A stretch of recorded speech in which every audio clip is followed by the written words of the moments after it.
Hello, friends. Good morning to you all. And today's purpose of me coming live on this video with you is a special purpose, and that is World Hypertension Day, जो कि अक्टूबर 17 को observe किया जा रहा है। And world hypertension league ने ये ठानी है कि वर्ल्ड ओवर हम हाइपरटेंशन, हाई ब्लड प्रेशर की अवेयरनेस के बारे में बात करेंगे। Since my specialty is preventive healthcare, so I would be talking about what is the benefit of controlling your blood pressure if you catch it early in life। जी हाँ, वो इसलिए क्योंकि हाई ब्लड प्रेशर सारी दुनिया में इस समय सबसे बड़ा जो प्रीमेच्योर डेथ का कारण माना जा रहा है, और वो इसलिए क्योंकि heart disease, heart attack, stroke जिसे हम ब्रेन अटैक बोलते हैं, किडनी फेलियर, ये बहुत सारी प्रॉब्लम्स सिर्फ एक silent killer high blood pressure की वजह से होती हैं। तो खामोश हत्यारा क्यों कहलाता है? वो इसलिए क्योंकि ये अनडायग्नोज्ड या अंडर डायग्नोज्ड है। एक सर्वे के मुताबिक around 50% of the people, adults, are not aware, उनको पता ही नहीं है कि उनका ब्लड प्रेशर ज़्यादा है। वो इसलिए क्योंकि हम आमतौर पे इसको इग्नोर करते हैं, हम इसको टाइम पर समय रहते चेक नहीं करवाते, और अगर चेक करवा लेते हैं तो हम जानते हुए भी हम उसको उतना गंभीर समस्या नहीं समझते उसको, और उसके ऊपर कोई कार्रवाई नहीं करते। तो बहुत सिंपल तरीक़ों से मैं आपको बताने वाला हूँ कि ब्लड प्रेशर को कंट्रोल कैसे कर सकते हैं। लाइफस्टाइल, क्योंकि आमतौर पे ब्लड प्रेशर को नकारने का कारण ये होता है कि मुझे एक गोली लग जाएगी, मुझे दवा लग जाएगी, सारी उम्र हटेगी नहीं अगर मैं अब शुरू कर लूँगा। तो दवा शुरू करने से पहले जो इंटरनेशनल गाइडलाइंस हैं फॉर मैनेजमेंट ऑफ हाइपरटेंशन, ख़ास तौर पे JNC 8, जिसे हम joint national committee of management for control of high blood pressure की गाइडलाइंस हैं, उसमें सबसे पहला जो रिकमेंडेशन है वो है ही लाइफस्टाइल और डाइट के ऊपर। तो हम दवाई क्यों शुरू करने की ज़रूरत पड़े हमें? अगर आपका नॉर्मल ब्लड प्रेशर 120/80 होना चाहिए और वो 140/90 या 130/90 पर पहुंचना शुरू हो जाता है, तो उस समय अगर आप सजग हो जाएं, अगर आप जाग जाएं, तो आप उसे बहुत ख़तरनाक वाली जो हाइपरटेंशन की स्टेज है उस तक पहुंचने से पहले ही रोकथाम कर लेंगे। सिंपल तरीके हैं जो मैंने नोट किए थे अपने लैपटॉप में अभी थोड़ी देर पहले, तो मैंने सोचा कि वो मैं नोट करके आपको कोई पॉइंट रह ना जाए तो मैं आपसे बात कर लूं। जो ऊपर का ब्लड प्रेशर होता है उसे हम बोलते हैं सिस्टोलिक ब्लड प्रेशर, और जो नीचे की रीडिंग होती है वो होती है डायस्टोलिक। जो ऊपर की होती है वो आमतौर पे 120 रहनी चाहिए, जो नीचे की होती है वो 80 mm ऑफ मर्करी कॉलम रहनी चाहिए। और अगर हम बात करें कि लाइफस्टाइल में कौन कौन सी चीज़ें हम कर सकते हैं, जीवन शैली में बदलाव कौन कौन से ला सकते हैं, तो सबसे पहला अहम जो मैं आपसे कदम उठाने के लिए कहूँगा, अगर आपकी जान पहचान में किसी को भी ब्लड प्रेशर हो रहा है और वो दवाई नहीं लेना चाहते हैं, तो उनको अपनी फ़िज़िकल एक्टिविटी बढ़ानी है, उनको माइल्ड एक्सरसाइज करनी शुरू करनी है। कितनी एक्सरसाइज करनी है? Minimum 150 to 200 minutes per week, चाहे वो आप बांट के करें, चाहे आप 60 मिनट्स यानी 1 घंटे की एक्सरसाइज 3 दिन कर लें तो 180 मिनट्स हो जाएंगे हफ्ते में। लेकिन बेटर ये रहेगा अगर आप 40 मिनट्स मिनिमम एक्सरसाइज 5 डेज़ करें तो 200 मिनट्स आपके एक्यूमुलेटेड हो जाएंगे पूरे हफ्ते में, जो which are good enough to help you control your blood pressure. और यहाँ पे ये कहना ज़रूरी है कि बहुत बार लोग जोश खा के जिम ज्वाइन कर लेते हैं और कहते हैं कि मैंने अब सारी की सारी समस्याएं दूर कर देनी है और मैंने जिम में पूरा वर्कआउट करना है। लेकिन उसमें ब्लड प्रेशर के लिए जो स्ट्रेंथ ट्रेनिंग एक्सरसाइजेज, जो पंपिंग आयरन है, जो वेट्स उठाने की एक्सरसाइजेज हैं, वो काउंटर प्रोडक्टिव होती हैं, वो नुकसान करती हैं। तो मेरी हिदायत है कि आप उसमें बिना मेडिकल सुपरविज़न के इंडल्ज मत करें। कोई भी एक्सरसाइज प्रोग्राम अपने डॉक्टर से पूछें, अपने लाइफस्टाइल फिजिशियन से पूछें, अपनी डाइटिशियन से पूछें क्या आहार में बदलाव लाने हैं आपको।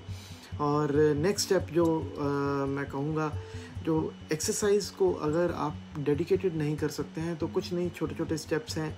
अगर आप ऑफिस में लिफ्ट में जाते हैं तो स्टेयर्स लेके जाइए, आप अगर बैठ के काम करते हैं तो खड़े होकर काम कीजिए, आप अपने घर के काम खुद कीजिए, आप गार्डनिंग कीजिए, आप बाइकिंग कीजिए, आप कोई एक्टिव स्पोर्ट टेकअप कर लीजिए।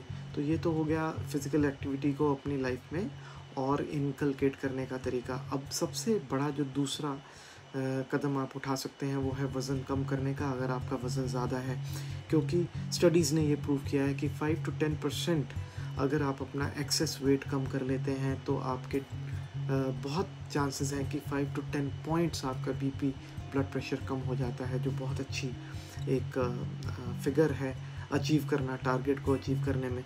सो आपको करना क्या है कि कोई भी आप कदम उठाइए, जैसे डाइट है या एक्सरसाइज है। एक्सरसाइज से कैलोरीज बर्न होंगी, डाइट से कैलोरीज लेस कंज्यूम होंगी, तो आप अपना वज़न कम करने में कामयाब हो सकेंगे।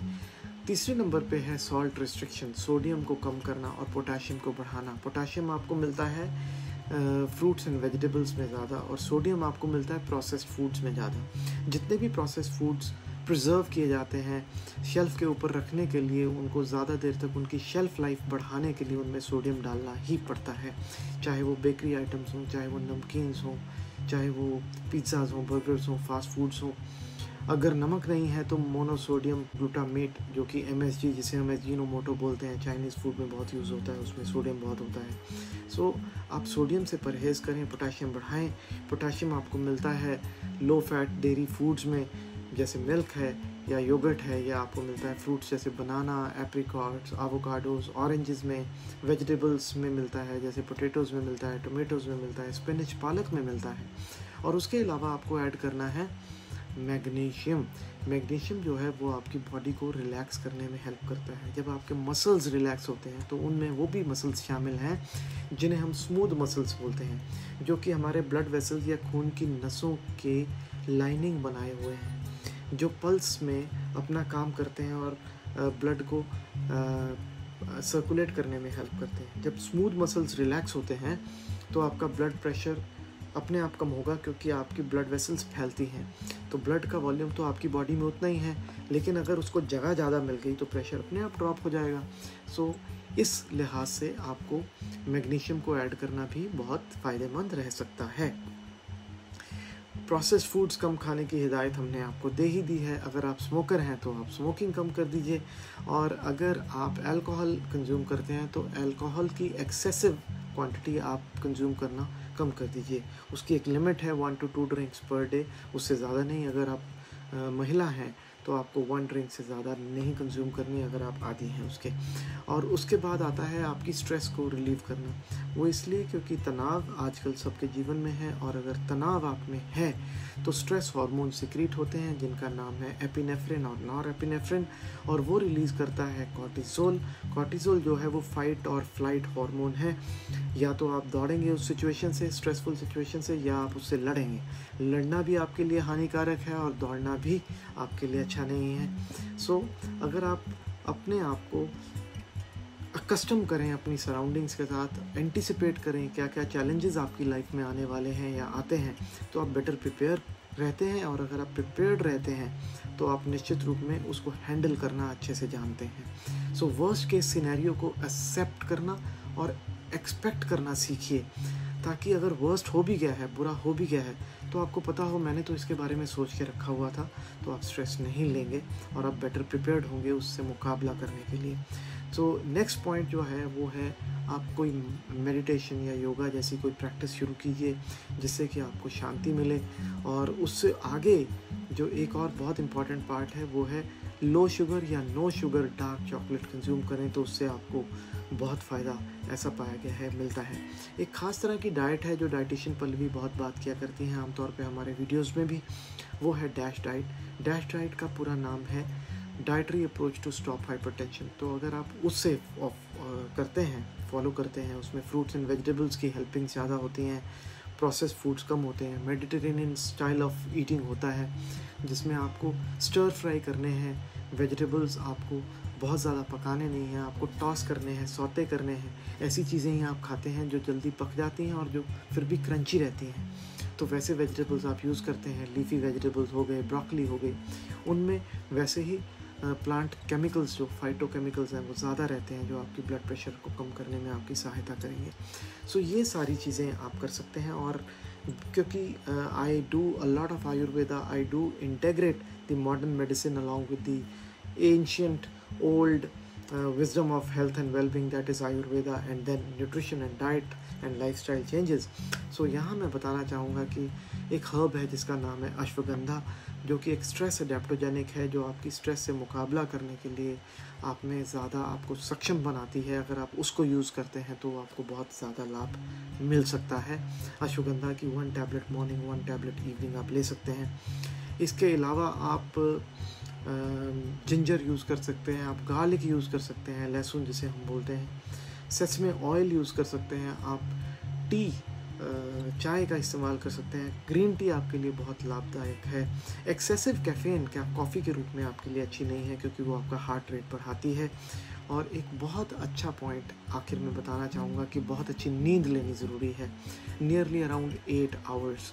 अगर आप पूरी नींद लेते हैं तो आपके बॉडी के जो स्ट्रेस हार्मोन्स हैं वो रीसेट होते हैं और आप रिफ्रेश्ड अगली सुबह उठते हैं, जो कि आप देखेंगे कि सुबह के टाइम पर आपका ब्लड प्रेशर कम होता है। जैसे जैसे दिन बीतता है, दुनिया की सोच आपको सताती है, आपकी जद्दोजहद आपको मजबूर करती है सोचने पर, तो आपका शाम को ब्लड प्रेशर ऑटोमेटिकली बढ़ जाता है। तो इसका मतलब ये है कि स्ट्रेस से आपका बीपी बढ़ता है। तो आप अगर अच्छी नींद लेंगे तो ब्लड प्रेशर ऑटोमेटिकली आपका कम कंट्रोल होगा। सो ये कुछ अच्छे स्टेप्स हैं जो मैं चाहता था आपसे शेयर करूं। अगर आपको अच्छा लगे ये हेल्थ टिप, ये wisdom of wellness wow section जिसे हम कहते हैं, तो ज़रूर अपने जान पहचान में जिन्हें भी आपको लगता है इससे लाभ हो सकता है उनसे शेयर करें। लाइक दबाना मत भूलें, और किसी और टॉपिक पर आप चाहते हैं जानकारी तो ज़रूर शेयर करें कमेंट के रूप में, मैसेज के रूप में। हम ज़रूर कोशिश करेंगे आप तक वो पूरी की पूरी जानकारी, साइंटिफिक इन्फॉर्मेशन सिंप्लीफाइड तरीके से लेके आएँ ताकि आप उसका लाभ उठा सकें। सो जब तक कि हम फिर से मिलें तब तक दोस्तों मुझे दीजिए इजाज़त। Stay blessed, stay informed and live life more. Thank you. अपनी जिंदगी में जोड़िए कई वर्ष और जिंदगी जोड़िए उन कई वर्षों में। Live life more, live your life more, live life more.